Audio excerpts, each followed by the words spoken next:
Hello, welcome to It's Your Smarter Money with Dr. Laura and Professor Steve, sponsored by the Atlas Fiduciary Financial Group. We would like today to talk to you about the market. When people come to talk to us about investing, a lot of times when you hear people talking about investing, they talk about the market. The market, as demonstrated on the financial news, where they talk about how the market is doing. Really, when they talk about the market, they are talking about large cap assets. And so stocks that are the largest companies in the US, not anywhere else. So while we often talk to you about the fact that you should diversify away from the US market using various asset classes, that doesn't really mean that we don't believe that you should be in this asset class. It's a very important foundational asset class. It should be in everybody's portfolio. Even the most conservative portfolios should have a little bit of the large cap asset class. So Yeah. this is what we want to talk about today. And I think it's important to look at or just talk about the way we look at this asset class and the things we look for in this asset class to give you some insight into why we have the holdings we have in your portfolio and why we believe these are some of the best holdings available. So the large cap asset class is defined as companies with probably, I guess, about $10 billion in assets or more. Okay. And so we talk about market capitalization. And just to explain market capitalization, it's in effect the way the stock market views the value of a company. So in other words, you take the total number of shares of the company and you multiply it by the share price. And that, in effect, is the market capitalization of the stock. And by the way, indices like the S&P 500 weight the 500 companies in the S&P 500 according to this. So in other words, the company's representation in the index is apportioned up by its capitalization in relation to the other 500 companies, 499 companies. And I want to say, and you probably can go to the next slide, Steve, but I want to say that Sure. when you invest in the large cap asset class, you want to make sure that you are very diversified in that asset class. There are many different companies, and you could actually go out and buy individual stocks for each of the companies that are out there. The problem with that is a lot of people will tend to gravitate towards one more concentrated positions in single businesses. If they don't make a mistake in that area, what they tend to do is take more concentrated positions in certain sectors or in certain styles, and they don't adequately diversify. We rarely see a portfolio that's full of individual stocks being well diversified. And so the best way to really get a diversified stock is by using some type of fund or ETF. And we tend to steer away from actual mutual funds. Most people know that actual mutual funds are actively managed. And so therefore you have to pay a larger expense ratio that's embedded in your overall fund to cover that active management. And because this particular asset class is somewhat efficient, everybody's got their eyeballs on this asset class, right? We're all watching it on TV and in the financial news. It's pretty efficient, and we don't think that active management always makes a lot of sense. However, style and other factors do make sense, and that's what we focus on. Yeah, and I want to just leverage off of those comments that if an active manager has manages a mutual fund and if the management fees 80 basis points, which is 0.8% or 1%, that means on January 1st, they have to beat the market by 0.8% or 1% just to match most of the index funds that are out there. Additionally, a lot of the active managers think they can somehow gain leverage on the market by trading. And a lot of times they're just creating tax events within the mutual fund. And mutual funds have to pay out, I guess it's 95 or 98% of their capital gains each year to the shareholders. They can't retain them. Whereas an ETF is much more tax efficient. And that also generates what we call some tax alpha because of that tax efficiency. But not all ETFs are the same, are they, Steve? Nope, that's for sure. And there's quite a few. Actually, the first ETF for large cap asset class, I believe, came out in 1993. It was called SPY, and it's actually listed in these. Oh, sorry about the numbers; they got messed up. But That's all right. there's actually five different ETFs that we tend to use in this particular asset class space. Right now, I mean, this has changed and evolved over time, so I can't promise you Yeah, that these will always be our holdings, but right now, this is what we're looking at, and there's reasons why we're looking at these five. yeah, yep. Do you want to go over them each one, or would you want me I to? guess we Yeah, could just mention, I mean, the yeah, RSP is what focused on in equal weighting. So it gives us exposure to every single large cap stock, that every single stock in the US that's considered a large cap stock, regardless yeah, of its performance or whatever it's doing. While the second one, the revenue weighted, actually does focus on those companies that are producing the greatest revenue every year. So it's tilted towards that. And there's algorithms that have been used to calculate this. So it's not actually yeah, an individual that's actively sitting there saying, oh, this company is a higher revenue than that. It's an algorithm that helps them do that. The third one is really interesting because it focuses on free cash flow. And free cash flow, for any of you watching, you'll remember if you had went for a business degree or a finance mm, degree, an MBA, that we are all taught in those classes that it's all about cash. And the truth is, at the end of the day, if a company is not producing a cash flow that can be available for people's benefit, then it's not really worth anything. And this cash flow is not just the profit, the bottom line on a profit and loss statement. What they do is they add back and they adjust those profits for accounting and other things that, if they're making investments. So it really is true cash flow that the business is creating. yeah. The fourth one, which says one, is focused on companies that are paying out dividends. And dividends have always been very interesting for folks because usually they do signal that it's a well-established company, that it's well managed, that they're producing excess cash flow. It's so much that they're able to give it out to their shareholders. They don't need it for reinvestments into the business. Now, the other side of it is you could argue, well, if they don't think that they have any new projects to reinvest in the business, maybe the company is not going somewhere. So sometimes people will shy away from it. But dividend paying stocks have always been a real strong foundation to most people's portfolios. And some people only invest in dividend paying stocks because dividends actually historically have been, I believe it's 40% of the Yep, returns of the US stock market. yep. Which, by the way, if I could just take a little side note, Steve, I don't know if you mind. Mhm, The mhm. S&P, when we look at the Standard & Poor's, the S&P, which is the top 500 stocks in the US, and we look at the performance, that index does not take into account dividends. It's just the Nope. price changes.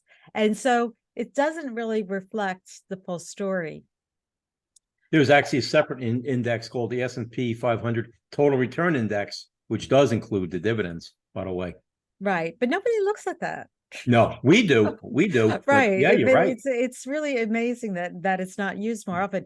The last one is what a lot of people look at. SPY is the overall index of the top 500 stocks, not including the dividends. It is cap weighted. So we talked about revenue weighted. We talked about equally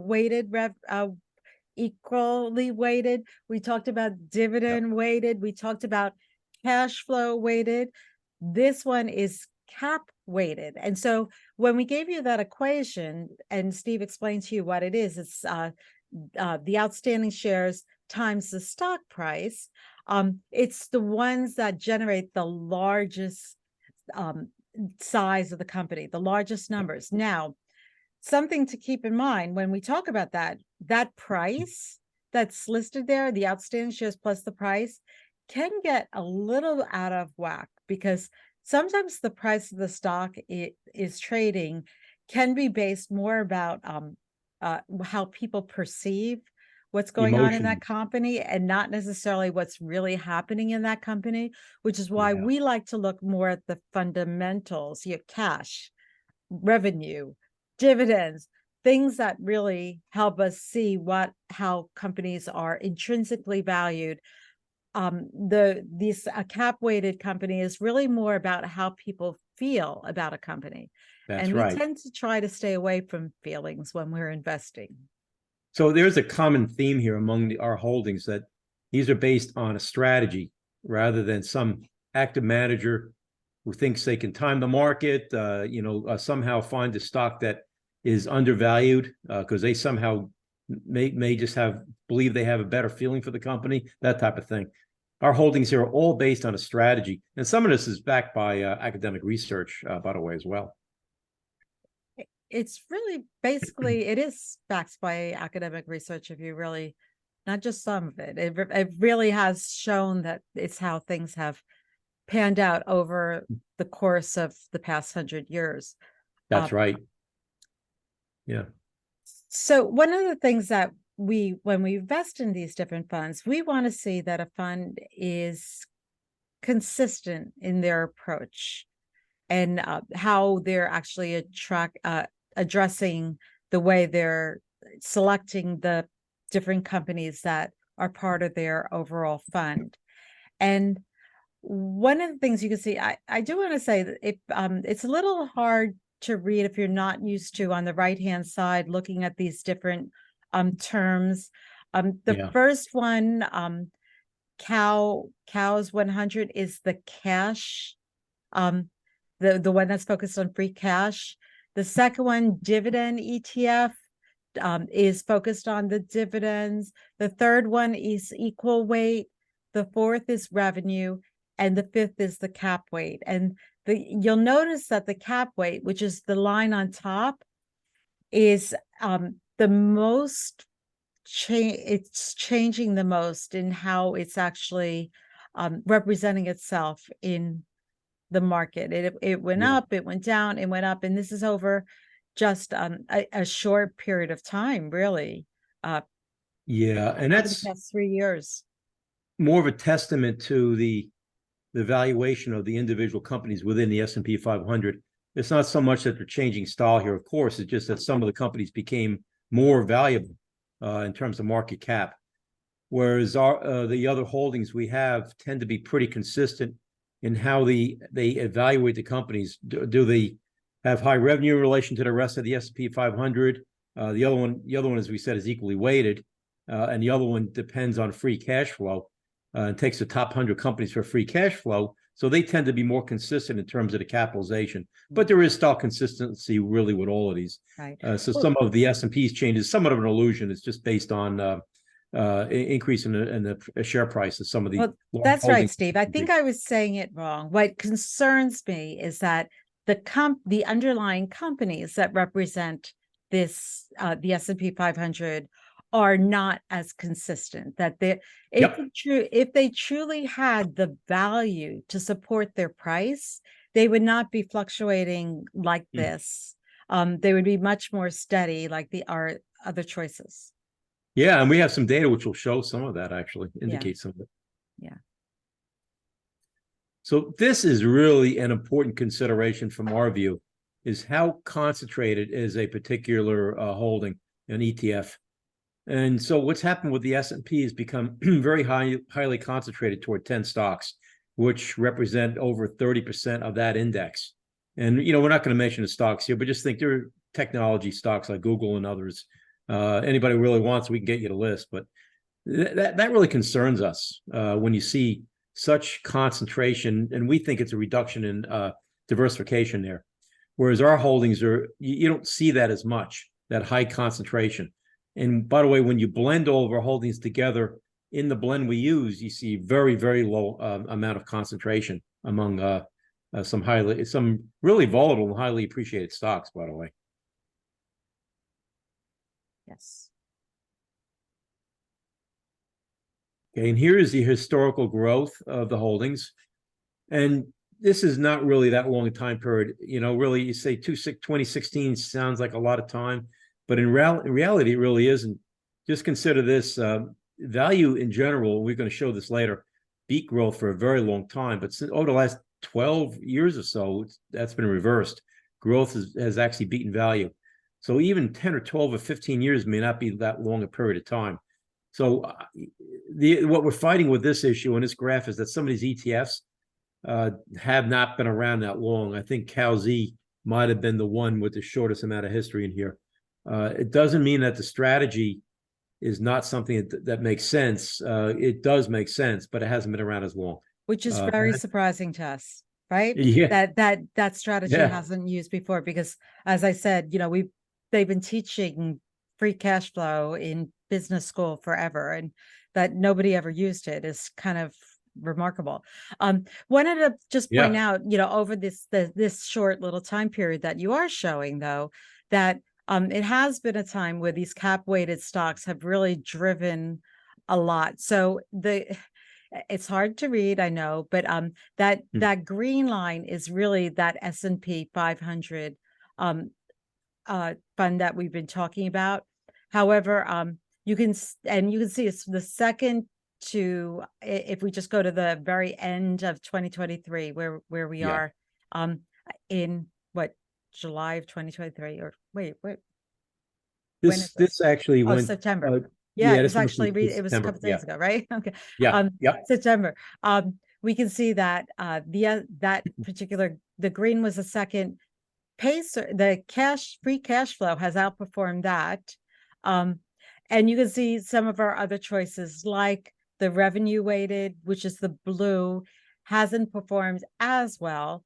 The equal weighted hasn't performed as well. Although I do think, Steve, over the past month or so, those have actually outperformed the S&P 500. So, it does change over time.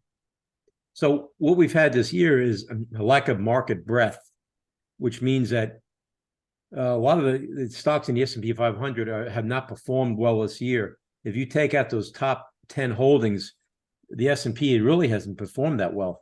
So that's always not a great sign for the market when you see, a small piece of the S&P 500 performing well, and a lot of it is not. And some of the performance of some of these holdings reflects that. The good part about that is that our holdings, when the market's breadth starts to expand, will probably really see the benefit of that.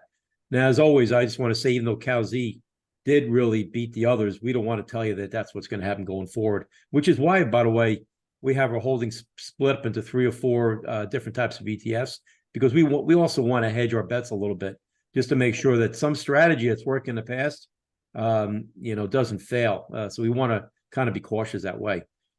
To your point, Steve, if you look at the dividend, which is the red line, you can see, especially over the course of this past year, not so good. A matter of fact, I think it might be, at least it was a few days ago, in the red. I think it was actually negative year to date, Couple which percent. is kind of amazing when this actual S&P has shot up. This particular, if you were dividend focused, you did not experience that. But we would say now is not the time to get off that train. We still think that dividend stocks have intrinsic value, and they will have an opportunity to show and demonstrate their worth. I think some of the charts we're going to show next are kind of enlightening regarding what's happening here too. Yeah. And so this sort of shows our holdings, their performance over the last, I guess, 3 years, which is a short period of time. But again, we're fighting with at least one of the holdings that doesn't have as much history versus its risk. So on the x-axis, on the bottom axis, is risk, as measured by the percent variation in return each year, or the technical term is standard deviation.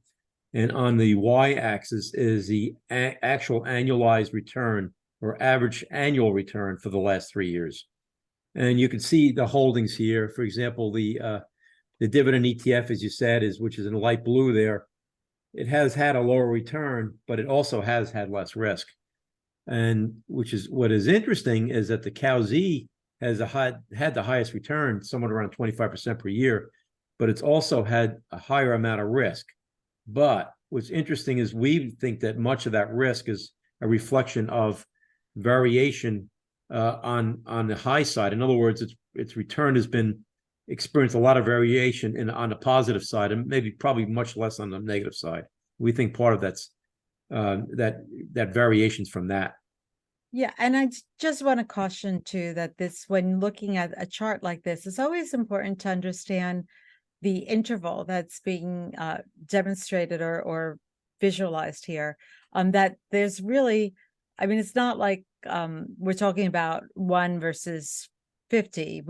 We're all within the ballpark of volatility. Dividend stocks have always tended to be less volatile, but something between 18 and 21% is reasonable for a large cap holding. We've seen a lot of portfolios when people have come to us with standard deviations with risk that are more like 30 and even higher, because they're in some very volatile holdings. And if you really took out, for example, those top 10 stocks that are driving the market, those top 10 stocks are much more volatile than the rest of the large cap stock market. So, Yep. if you are happy being on the roller coaster, use those top 10 stocks, but need to hold on tight. Yeah, our goal here is to try to approximate the return long term, the return of the S&P. Roughly the same amount of risk, but what we're trying to avoid really is what active managers do. And we've seen some people come in with active managers that, maybe the S&P was down about 18, 19% last year. Maybe we're down in the 20s. And I saw one that was barely recovering this year. So that's what we're trying to avoid here. And by the way, maximize diversification as well. I think, Laura, you have a great explanation of drawdown, and I explain it, I think. Oh, I don't know. I haven't really thought about my explanations in the past, but Okay. it's just a matter of from the tops of the performance of each of these different ETFs, how hard has it dropped? And so we like to look at that because we like to get a sense of, it's really downside risk, if you will. It's about protecting that, because we don't, every time you go down, you need to turn around and have that much more gain. I guess I don't know if you're talking about this, Steve, but I've often said to people, if you have $1 and you lose 50% or 50 cents, you think, okay, I just need to make up 50 cents back. But that's not 50% back. You need to make up 100% to get back up to the top. So compound interest works to our favor on the upside, and it's really works to our demise on the downside. It can be devastating. Yeah, and here you can see that so in the last downward cycle that we had, the S&P 500 definitely took the largest downturn of which is the gold color of all the others. And I guess some of the least downturn.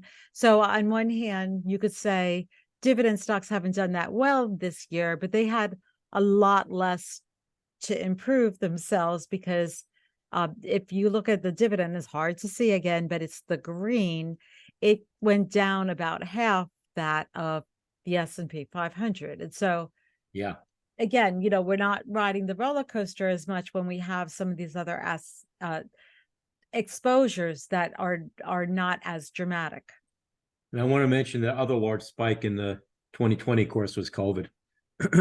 Well, and that was just, I mean, everybody threw the baby out with the bathwater. Nobody knew what was going on. And it was just a complete reaction. To add a correction to what I said earlier, I think that may be why Pacer shows more a percent greater amount of risk, is because it took a beating COVID in the COVID period for some reason. And it may have to do with the particular sectors that CowZ is invested in. But as you can see, it recovered quickly, and it actually has been the best performing of the group. Mm. And so this is a map of the style, and style means, are they focused on large cap? Are they focused on mid cap? Or are they focused on small cap?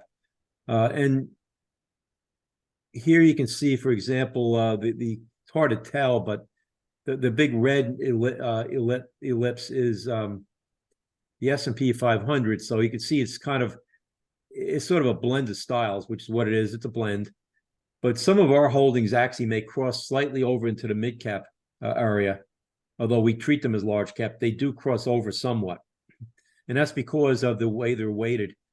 So, for example, the equal weighted S&P 500, which has 0.2% of each of the S&P 500 stocks, there's been some feeling that it's weighted a little bit more toward mid cap, although we don't treat any of these really as mid cap. But we do monitor these style, and we've showed you a chart earlier showing you style. We do monitor it though, but we're not overly concerned with the fact that they do seem to be dipping a little bit into the mid cap area.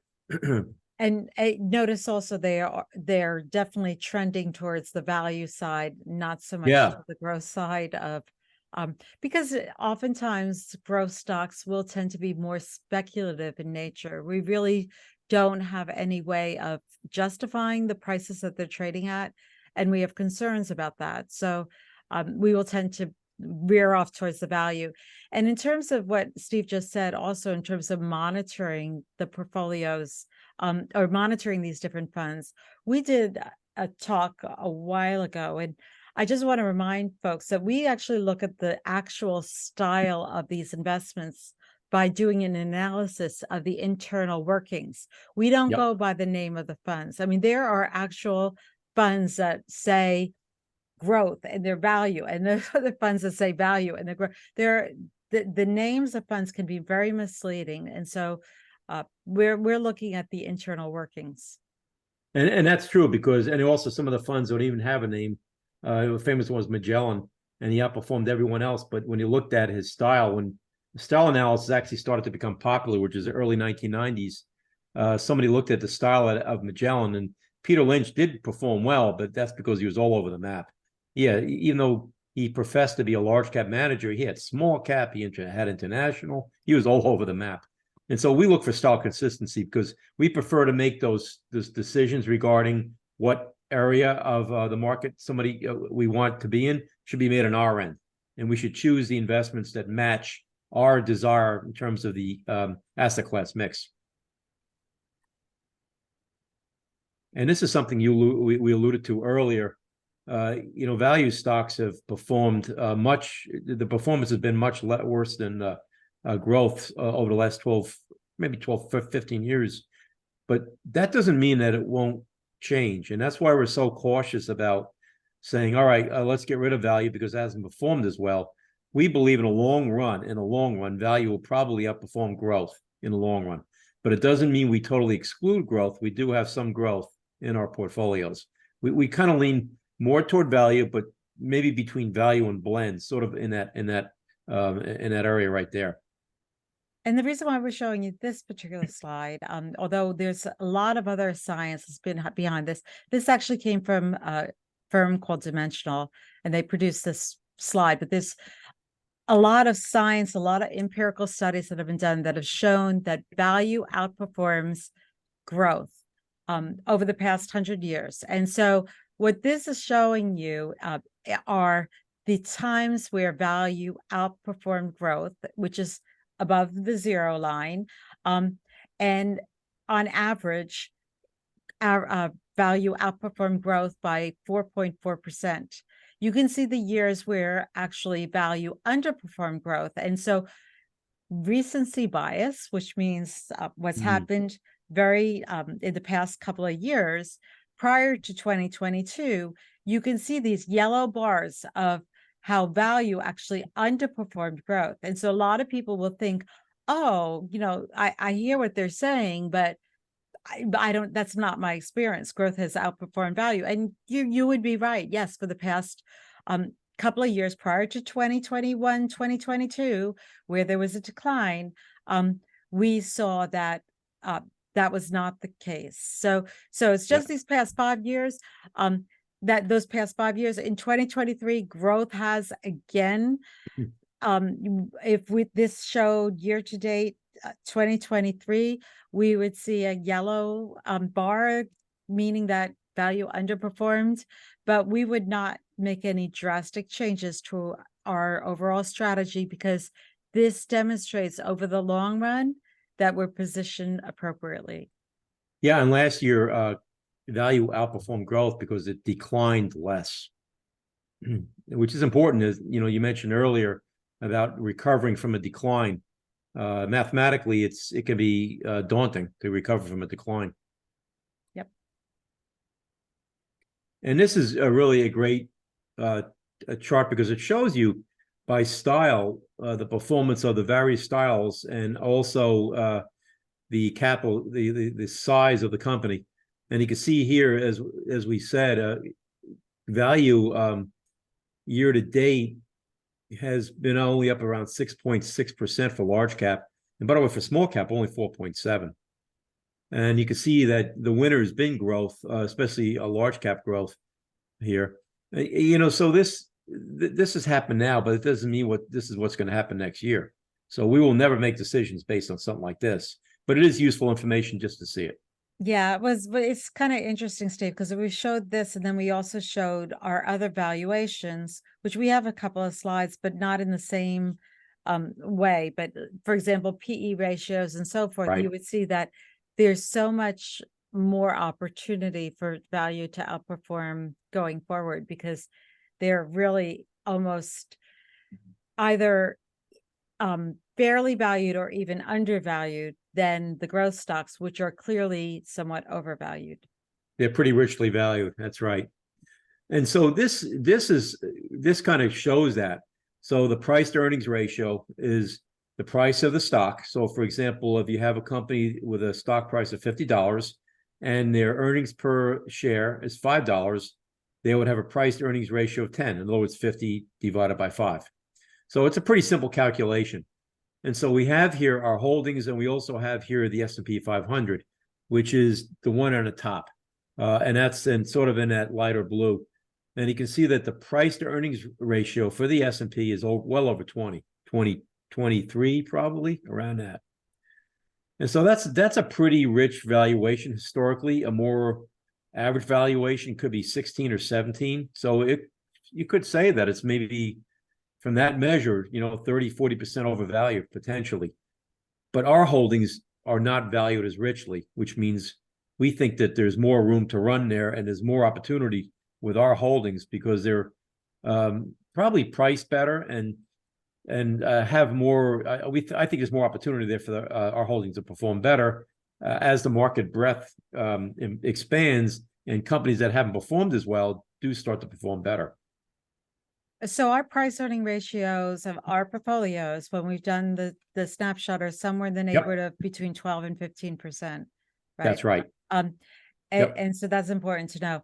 I just wanted to point out also, on top of it, we're saying number 7 valuations. We're kind of going through some of the I guess the most useful, I think, for the average investor, things that we tend to look at when we're trying to choose what we're going to use for exposure to this particular asset class. So there are additional, we actually have listed 9 here of things that we think people should at minimum look at. But there are quite some more that we look at as well. Yep, there are, for example, the expense ratio, even the ETF, for example. What I think is interesting to point out here is you can see how low Pacer is. Price earnings ratio of 8.8, which is amazing. So, and that's just because of their strategy. They take the top 100 companies in terms of cash flow, and that's shown here. And so you can see here the price to free cash flow, and Pacer is at 8.6. And the S&P again is pretty richly valued, and it's probably hard to tell here, but it's around 28, 29. It looks like, right? I'm sorry, it's 26. Oh no, I'm sorry, it's 28. Yeah, it's 28. And the dividend ETFs around 26, and so forth and so on. but we like having Pacer in there because it really adds a real strong cash flow based and value based component to our holdings. Mm.